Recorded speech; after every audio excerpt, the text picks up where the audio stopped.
Bloody hell, people. Here we are. Fantastic.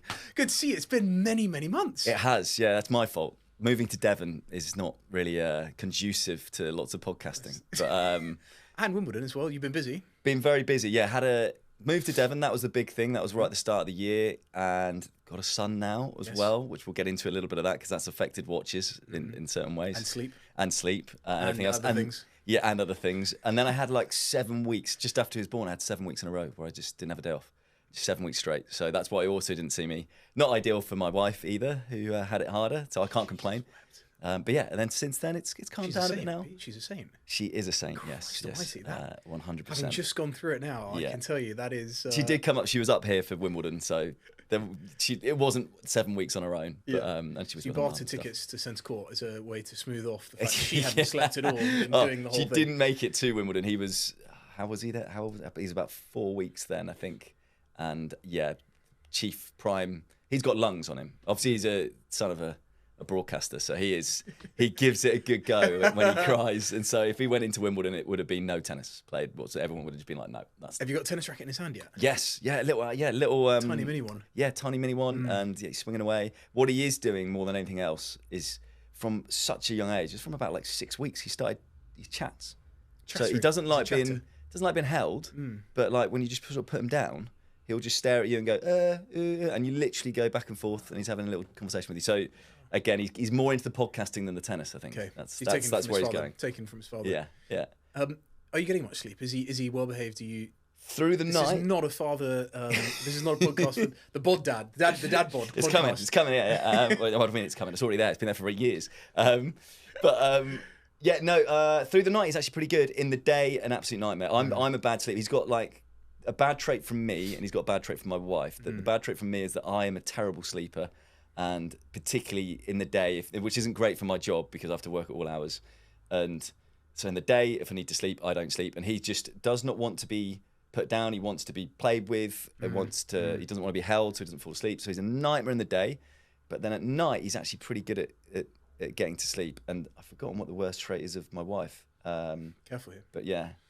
He's anxious. He's a worrier. He's a bit of a worrier. Yeah, he's a worrier. My wife's a big worrier. Worries about everything. So he's picked up that from my wife. So he's got 2 of our worst traits, but overall he's good. Good man. Yeah. And there's also been an awful lot going on with watches, people. And this is and I've missed these chats because guys, really, this is for Pete and I as friends. This is a catch up. This is a catch up, and we're open and honest about what's happened on the watch front as well, and we tend to save it all for these types of moments that we get. So there hasn't been a huge amount of comms about what's come and gone, which is exciting. We've got a new watch on your wrist. Yes. And you've also got a watch in the box. Maybe we should start with that watch on your wrist because that is punchy in so many ways and wonderfully punchy.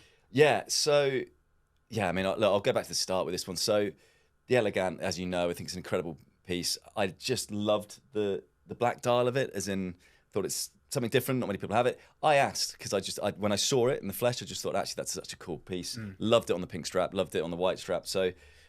I then asked, just thinking they'll never say yes to that. You've got a relationship with the Paris boutique as well, which goes back many, many years, where you were there for work and actually there was things available that you maybe didn't expect. My journey started with actually the Milan boutique because I bought an Élégante from them, I think 2018, so before the hype, before it was with a slight discount from memory. With a slight discount. They gave a great boutique. Yep. So if anyone gets the chance, I think they're GMT in Milan, if you ever get a chance to go there.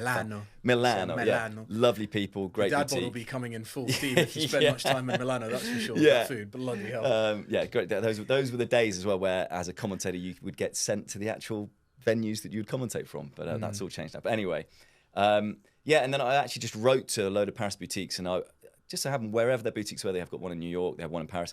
Every year I do the Roland Garros French Open, and I couldn't believe it. I think almost none of the other boutiques responded, but Paris did for whatever reason. A guy called Luca, lovely guy. Still there?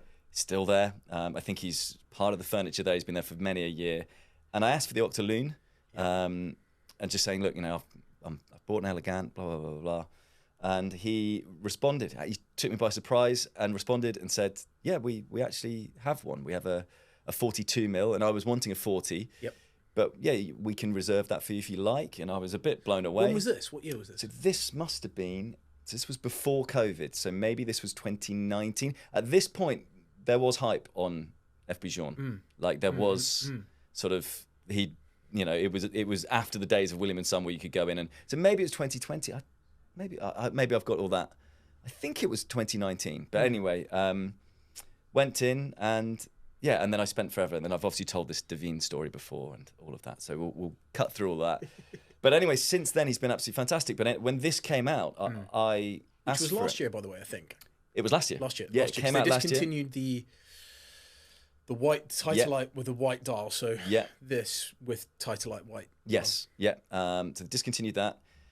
And they brought out, obviously, this year the Gianni. Yes, with all the tribute watch with the non-precious stone, the glass, the coloured glass, the rainbow elegant. And what are your thoughts on that?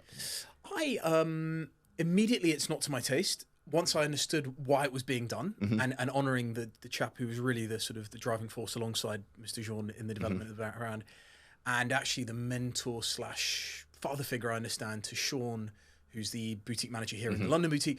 All of that came together, and also I saw a photo of him. And much like you people, you're eccentric in your today's quite down. You're subdued today, clothing wise, but you like a bit of colour. And you're not afraid to go for it. Even if there are ramifications on social response to that. And he's like that. He was like Gino, I think. Gino. He was like that. He was just full of character, full of life, colour. And for that reason alone, I thought it was fantastic. They didn't want to make it precious stone or sapphires and other things because of the price being too prohibitive. So as I understand it, it's still a lot of money, but it's not the same number. But it's not crazy money. No. And that's what I loved about it. I did really think, and I actually thought similar to this one, the black dial to the white dial, they look completely different watches. Like I tried them both on, and it's amazing with a strap, how different just a dial color and a strap, and it looks completely, like I think your watch right now, like it looks almost classic. There's a real classic feel to it, in a good way. And it's almost a mix of modern and classic, right? As in, it's sort of emerged together. Whereas this, I think, with the black dial, it looks way more modern with the Titalyt. It's way more sort of like... or Titalyt? I don't know. I'm Please, a man. God, guys, let us know below in the comments. I like tits, so I'm always going to go with Titalyt. Oh, no! Is it That's Titalyt? cancelled. Right, that'll be our snippet. Is it Titalyt or is it Titalyt? Please, God, let us know in the comments. I think it is Titalyt. I don't even really know. I mean, sometimes these materials that come out in the watch world, like every brand's got their own gold. There's a new material every few weeks and months. God only knows what it is what it is. But you're right. It looks much more like an avant-garde sort of modern independent sports watch. That's for sure. And actually going back to Gino, I think the fact that it's a quartz watch at its heart, and it's a bit of an oddball in that way. It works with that glass, that colour glass, that rainbow thing. Like it's all a bit sort of unexpected. And that works, I think. I thought that too. I thought, having had a bit of time with them, I thought actually it works. And it's exactly as you say, it's great fun and it's more accessible. I know it's a terrible word to say because with F.P.Journe things aren't accessible. This is what I mean. I was so shocked anyway. So with Luca, who I'd got to know, and I bought obviously the yellow Parrel, the Auto Sport. You're a significant Journe. You've got significant investment in Journe now. I have now, yeah. And you are a significant Journe collector. Yeah, I think it's fair to say. Yeah, it's just how they treat you, how you're, but I mean, it's more the watches. The watches, I just think they're another tier. This first trip out, I was getting the watch strap changed, and went into Swiss Watch Gallery that's just moved into Bond Street, that was in the hotel that do Urwerk and all of that. Saw the owner there. And he was sort of saying, to him, and he really knows his stuff as well. He was like, Journe's another level. Just to the craftsmanship, the finish, but also just the brand identity. And chatting to Sean in F.P.Journe, this is all muddled. This was meant to be, anyway, all a bit muddled. But chatting to Sean, he chatted to the Dibber-Tune guys. I probably shouldn't say this because, okay, but he was like, the Dibber-Tune guys were saying to Sean, you're great at F.P.Journe because you've got no dogs. Or dogs. You've got no dogs, as in you've got no watches that have been misses. And there isn't really a Journe that I look at and go, that's a miss. And I think that's bang right. I think that the brand recognition, straight away when it's a Journe. And I also am completely in love with the fact that they chime with what I value. I value independence. I value being yourself, speaking your own mind, and not being brash about it. Don't sell, don't be, there's a tackiness, right, to sort of I'm wearing this watch and and I think that is completely Journe, and I know that is now completely Journe because they obviously have Donna Vekic as one of their ambassadors, but they were joking with the Dippertune guys because Dippertune have now got Pagula, Navarro, who's both brilliant tennis players, good people, and as we know, we love the Dippertune Starry Seas, and they've got Tommy Paul, whereas. And I think they've put some investment into those guys, like big investment. It's a big thing for them. Whereas Journe, I think it was literally, we like Donna Vekic. She's quite an understated person. She's very nice. She's not razzle dazzle. Not saying that, by the way, Navarro, Pagula, or Tommy Paul, they're all good people.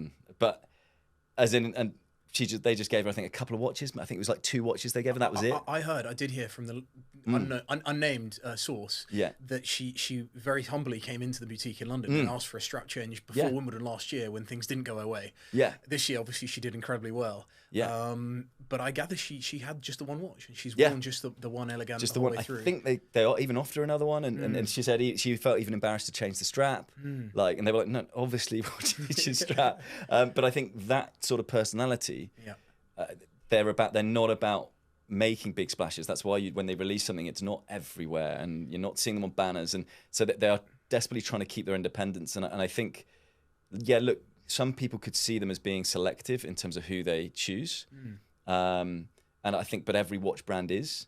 Should we make anything of the fact that those are predominantly female tennis players? Because the watches aren't particularly focused on women, I wouldn't say, although these days, thankfully brands aren't sort of targeting men or women, but the watches based on their size and the aesthetics, I would say, are typically targeting men. Which is interesting. It's interesting actually, the independence, because Casper Ruud's just started working with Fleming as well, so he puts a Fleming on afterwards. So there's something to do with tennis as well. The and Italian. Bulgari, it's in there with Rublev and a couple of others as well. So as in, look, there's something about watches. I mean, it's perfectly chimes with what I do. So maybe that was what I still look back and go, why do they choose me? I have no idea why Luca. Okay, look, I did buy into the brand before it got hyped.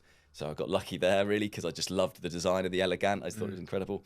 And so I was a bit like, I'm still a bit perplexed as to why they've been so good to me. But when I asked for this watch, as in, I didn't expect to get this watch. I'm on the list, I think, for the Automatique and for a Luna. And I thought, well, I've been waiting a while for those. I was actually thinking, I hope one of them doesn't come up because I can't afford it right now. Obviously, just bought a house, just had a kid. Yeah. So, and initially, Luca actually said to me, I think when I said about going on a list for this, he said, no, you'll be waiting years for it. And I was like, okay. I said, that's fine, but that's cool. Did you get in touch immediately after Watches Wonders last year when it came out? As soon as it came out, I said, I love that. Any chance? Because I've heard that if you are a buyer, and I'm not, by the way, because this didn't come from a boutique, unfortunately, as much as I would have liked it. You'll get there. I think you'll get it. Yeah. I've been told that apparently you get one every year. You do get offered something every year as an existing client. Well, that might be obviously I bought the Divine, and then I think it took a couple of years before I got the. So I was then initially told that the next 2 years I didn't get anything, but then the yellow Auto Sport, Auto Reserve Sport, Octa Sport. I never know, it's got such a long name that they change names with it. That was a real shock because they said you haven't got an allocation, and then suddenly it popped up in January. And if you remember, that was the whole story before. And so I wonder, because I sort of shifted everything around desperately to do that, whether they thought, well, we can't get the Automatique in. I'd also asked for the Nacra. Those were the two, actually. It wasn't the Loon. The Nacra is the one. The Nacra is the mother of pearl. Yeah. That has now been discontinued. I'm gutted because I've missed out on that one. But so those were the two I was down for. And so I think they obviously couldn't offer either of those two. So I then heard a rumour that they are possibly offering the Élégante as a stopgap to those where they go, okay, look, you're a good client of ours. You mean a lot to us. So we're offering the Élégante almost as a stopgap. So they're not kind of going out to the newbies, because chatting to the London boutique, they are just saying every single day they get someone, or lots of people going, Élégante, have you got the Élégante? Have you got the Élégante? Got the Élégante? And they won't sell an Élégante now to a first-time client. Is that what you hear? Understand. Yeah. But, see, I wouldn't be surprised with that. Which, look, it's what I get it, because the worry would be if you don't know that person that they might flip it or whatever, and it's a very difficult process. And interesting enough, our mutual friend, Mr. Tim Green from Sobdal, did say to me the other day he thinks it's one of probably only less than 5 watches now that at retail is trading above Really? on the secondary market. Yeah, and it's a huge difference on the because I went into the Swiss Watch Gallery, and he said he thinks there's only been about 50 of these out there. The black dial. I know Tom Brady's got one, so I mean, obviously he heard I was getting one, and that guy from the Watch Journey. Oh, I've got a copy of that guy. Yeah. That's what those are the rumours I heard anyway. That, and I believe it's absolutely true. Yeah. And you've been messaging Giselle as well. Yeah, accounts. yeah. Sloppy seconds. Saying, I think it looks better on the pink than he had it on the black. Did he have the black? Yeah, on the black. I believe it or not, I've seen another pink. So guys, we've just got back from Geneva. I've just got back from Geneva Watch Days, and I did see a photo. I did see a photo. Tom was not there, unfortunately, but I did see that someone was wearing a pink, exactly that combination. And I've got to say, actually, the colours that they've managed to produce are actually very beautiful. As much as there are a lot of rubber straps, coloured rubber straps out there these days, it does take work and an eye to get the colour right. Yeah, and also the straps are amazing. As in, I mean, I'm sure you found the same, right? As in, because it was initially on a white strap. So when I got it, it was a white strap, and I went into AP House. They were very lovely, and they were like, "Oh, white straps, but they're a nightmare. They just get dirty all the time." And I was like, "Nothing sticks to it. Doesn't get dirty." And I have to say, actually, when I had my Zenith Defy Classic with the open worked, the black and white ceramic version, that was that was a brilliant strap as well. That didn't. If you got a little bit muddy. Just one wipe and it was like new again. Do you know what struck me about that design there? And it's something I've only recognised recently through my experience of owning a watch that had the same colour dial as the case. There's something about that that's quite punchy. Yeah. There's something about that. So we keep as always we go. No, so it was so funny because I was wearing my yellow when I went into so anyway, I'll do the whole story. Got to fast forward to being offered that watch. Couldn't believe. I kind of was a bit like, because he said, "Oh no, you have to wait years," and then in November, December, I just sort of checked. Oh, will there be any allocation this year? Because that's always the time that you sort of check. Part of me thinking, I hope not, because I don't have any money. I'm in real severe trouble. So I was thinking that would make my life a lot easier. I love how we hunt out the pain. Yeah. You sent that email knowingly, and I did it yesterday to Ludwig Belloir on Instagram, where I saw a halftime watch. I was like, I'd love to get one of those. There is literally not a penny in my account. I messaged the man saying I'd love to get one. I'm a classic tire kicker, but anyway, sorry. Yeah, no, I mean, but it was just one of those. As in. But I think I did that because obviously the last time with the yellow Octa Sport, that like the last time I did it was that it took me by surprise, and I then had to scramble and find money in 2 weeks to pay for that watch, and it was a nightmare. So at least by asking him, I thought, well, that way I can prepare to move house again. And almost immediately the downsize. Sell my child. And, I love the negotiations at home as well. Yeah. Immediately then you said, you know what? He gave you some time. He said, there is one. Well, he just said, actually not looking likely for the automatic, but actually the Elegant, we should have one of those. And I was a bit like, oh, I thought, did I read that right? And I kind of didn't believe it in a way. I kind of thought, well, but that's because they do make it is believed that they make a couple of hundred extra Elegant a year, right? So 800 watches a year to the boutiques out there. Yeah. But on top of that, there's a couple of hundred extra, maybe 400-ish Elegant. The number on this was actually similar to the first Elegant I got. I think it's in the 200s. So I didn't believe the guy who said there's only been 50 of those made. I thought, well, I'd probably be in the 50s, wouldn't it? If it was numbered, I would have thought. Maybe it's not done like that. Don't know. So I do think there's about 200 and something of them out there. So not many at the moment. That will obviously increase, but I agree with you. I think there are a few more coming through. That they're coming through. But no, so when he said that, he then said, it'll be available in May, which is perfect because I do the French Open. The French Open's in May. So I was like, fantastic. Everything's coming together, except I haven't got the money for it. So what did you do? So I, to be honest, the house needed to be, it's got so many things, needed a brand new house. I've also lost work this year, as you know. As in not lost work, but as in my main company I work for was Amazon Prime. That's now switched to Sky Sports in terms of the main channel to have the tennis. I don't get used that much by them. I do a little bit, but that's a big chunk. And so Sunday, I've not got what I did have.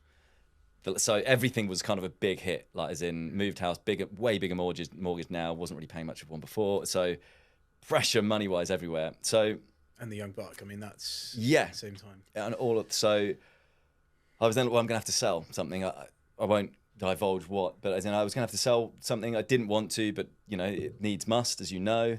So yeah, I had to go and and then that went all a bit pitong, because I thought, well, if I sell that, it eases the burden. I'll make a bit of money.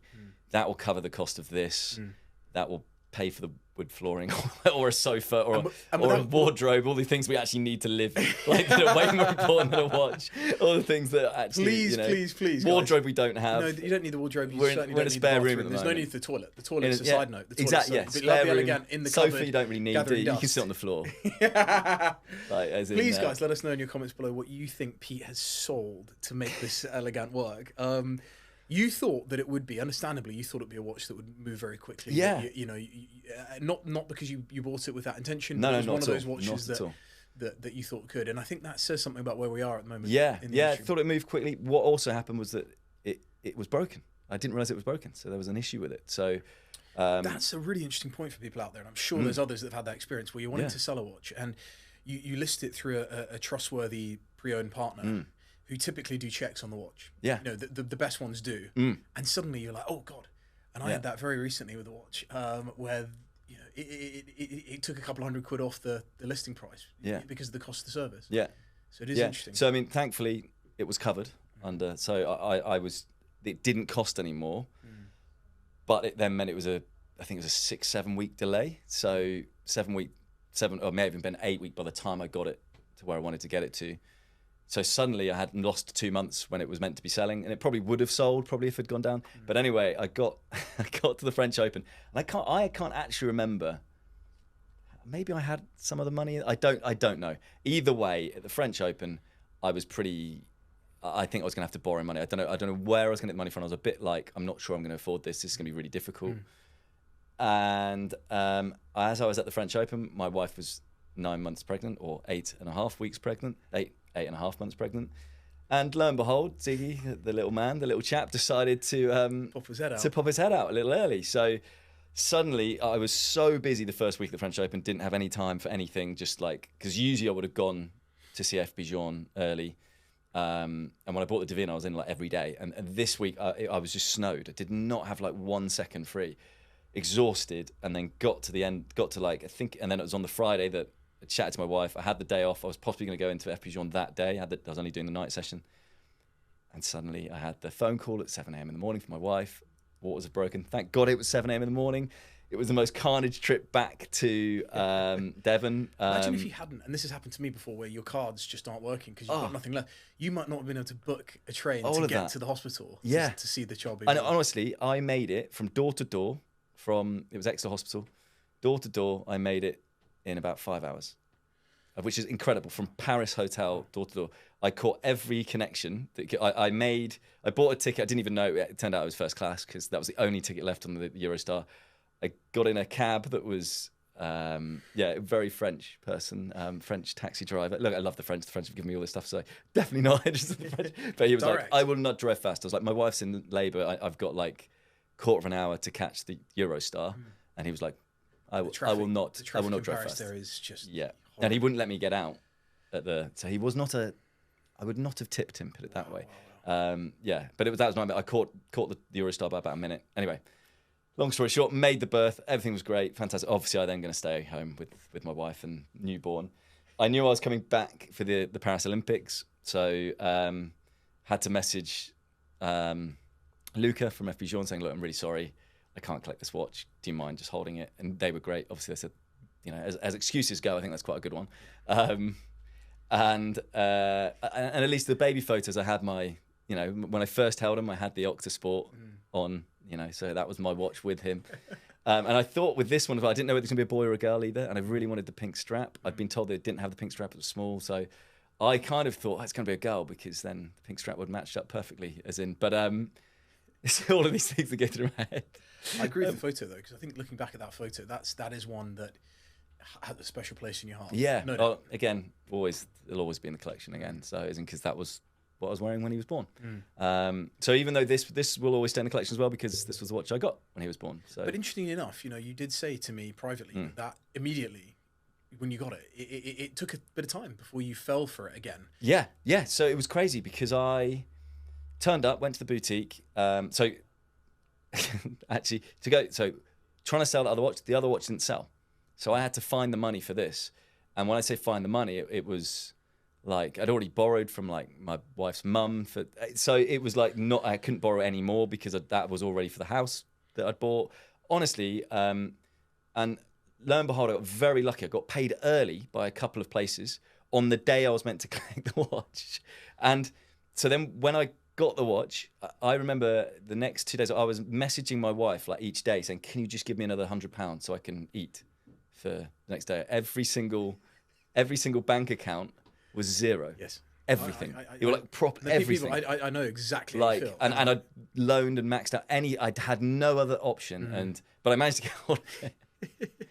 There must come a moment when you logged into that account and you saw it there and you thought, because you're holding your breath as you logged in, and then it popped up, or on your mobile it popped up on the app, and it's like, and then you see it, you're like, oh my god, yeah. And in some ways, you might have thought someone's been watching over me. Yeah, this is meant to. But I think I was meant to stress as you well. Tell that we like selling ourselves watches in our own mind. It's meant to be. But as in, it would have been far nicer if the other watch had sold before it and just would have been calm. Because I had other bills to pay. It was literally like, I've got this bill to pay in 10 days. I've got this bill to pay in 20 days. And I knew I had zero in the account. So I was like, I need to make sure money does. And have you promised yourself now, like when you wake up the morning after a horrible night of drinking, you say to yourself, never again. I'm never going to get myself in that state again. Yeah. Have you got to the point now where you're like, you know what?